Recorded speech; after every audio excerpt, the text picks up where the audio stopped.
et on se retrouve sur un écran tactile. Donc là, je vous le montre en position haute. On est donc sur un écran tactile qui est autonome. On a une prise électrique, une prise réseau. Peut fonctionner en Wi-Fi. Pour la visio, on vous conseille toujours une prise réseau. Clairement, ça évite les péripéties.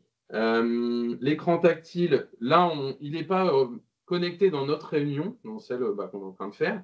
Donc là, on peut utiliser ce système-là comme un écran local. C'est-à-dire, vous êtes avec vos collègues dans la salle de réunion et vous voulez présenter un document. Je branche un câble USB sur mon PC, je vais pouvoir avoir mon PowerPoint à l'écran et le faire défiler avec la main. Cet équipement-là, en fait, les Teams Room, c'est toujours le même écran d'affichage. Peu importe le constructeur, peu importe le type d'équipement, que ce soit un board ou un équipement bar, vous retrouverez toujours cette partie-là. Donc, vous avez le bouton réunion instantanée.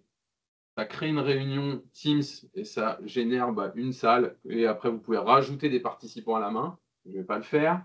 On a ici le calendrier donc, de la journée avec les réunions. Si j'avais un événement ici aujourd'hui, j'ai juste le bouton rejoindre. Je clique dessus, ça lance l'appel. J'ai le bouton appeler. Donc, en appuyant sur le bouton appeler, je vais pouvoir soit ici saisir une adresse mail, donc quelqu'un d'extérieur de l'entreprise, ou taper les premières lettres du prénom de ma collègue pour lancer un appel parce qu'elle est restée en télétravail aujourd'hui. C'est possible. Donc là, on a vraiment cette solution-là. On va avoir le bouton partager. Donc là, c'est ce qu'on disait tout à l'heure. Si j'appuie sur le bouton partager, donc là, j'ai rien de branché dessus. Mais en appuyant sur ce bouton-là, ça va lancer le partage de mon PC qui est branché.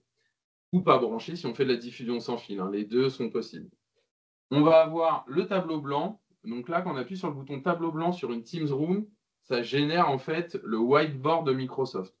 Alors, il a ses qualités, il a ses défauts, mais c'est inclus dans les fonctionnalités des Teams Room.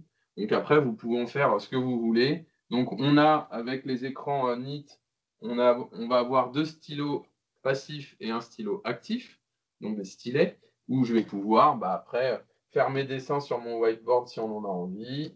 Voilà. On va pouvoir rajouter des images, le partager dans une réunion pour que tout le monde puisse se connecter. Donc, on est sur du whiteboard assez classique, mais Microsoft enrichit les fonctionnalités, on va dire, de mois en mois. On arrive sur des choses qui commencent à être sympas. Il y a d'autres produits qui existent, mais c'est ce qui est inclus dans la Teams Room. Donc, j'arrête mon tableau blanc.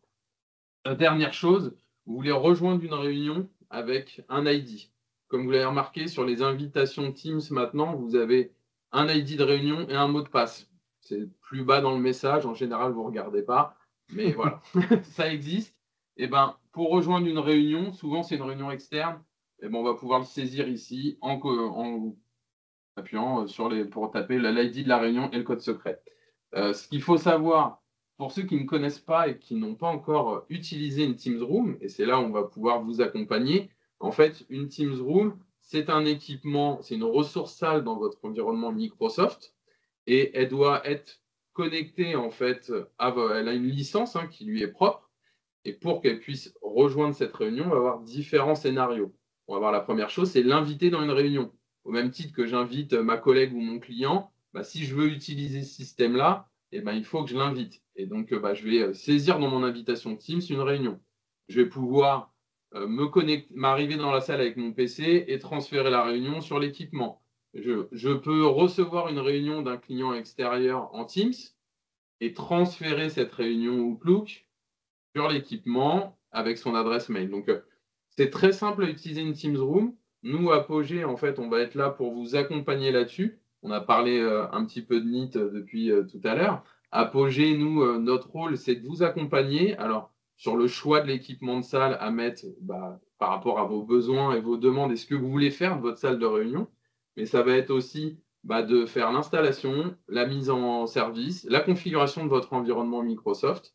Et derrière, après, on va avoir toute la partie prise en main pour vous accompagner sur le bon usage. Donc, ça, c'est nos métiers. On a plusieurs activités. La visioconférence, pour ceux qui nous connaissent et qui sont connectés aujourd'hui, on est aussi dans toute la partie téléphonie sur Teams, où c'est un domaine qui est de plus en plus demandé, des migrations de votre ancienne téléphonie vers la téléphonie Teams, la cybersécurité, la partie cloud avec Microsoft étant un partenaire historique de Microsoft sur 365 et Azure. Donc, on a voilà, plein de métiers. Je vous laisserai regarder. Hubert, logiquement, qui gère le marketing chez nous, vous envoie dans le chat depuis tout à l'heure des petits messages avec les liens de nos sites internet. Donc voilà. Donc, le meeting board, c'est vraiment on va dire, on le voit sur ce qu'on propose à nos clients et quand on le présente, on est vraiment sur le all-in-one. On en parlait hier avec Mathieu. Il y a une époque, vous aviez un PC avec une tour, un écran, un clavier, une souris. Et après, il y a des fabricants qui se sont mis à faire l'all-in-one, un écran où il y avait tout dedans. Alors, il y a eu Apple qui l'a fait, il y a eu Dell, HP, on va en citer plein. Tout le monde s'y est mis. Bah, dans la visio, en fait, il y a eu le phénomène bar, où tout le monde a fait des bars. Alors, Neat excelle là-dessus avec tous les composants, les sons, tout ce qu'on a vu. Maintenant, les boards, en fait, ça devient, on va dire, la suite logique d'avoir un équipement tout en un qu'on peut déplacer et qui fait tout et plus que les autres, parce qu'on a vraiment ce côté tactile où maintenant on est tous habitués. Hein. On a les smartphones, les tablettes. Là, on a un écran où on peut mettre ses doigts dessus, où on peut diffuser. Donc, le marché se dirige beaucoup vers ça. Exactement. Et on en a un chez nous si vous voulez venir le voir. Merci beaucoup, Romain.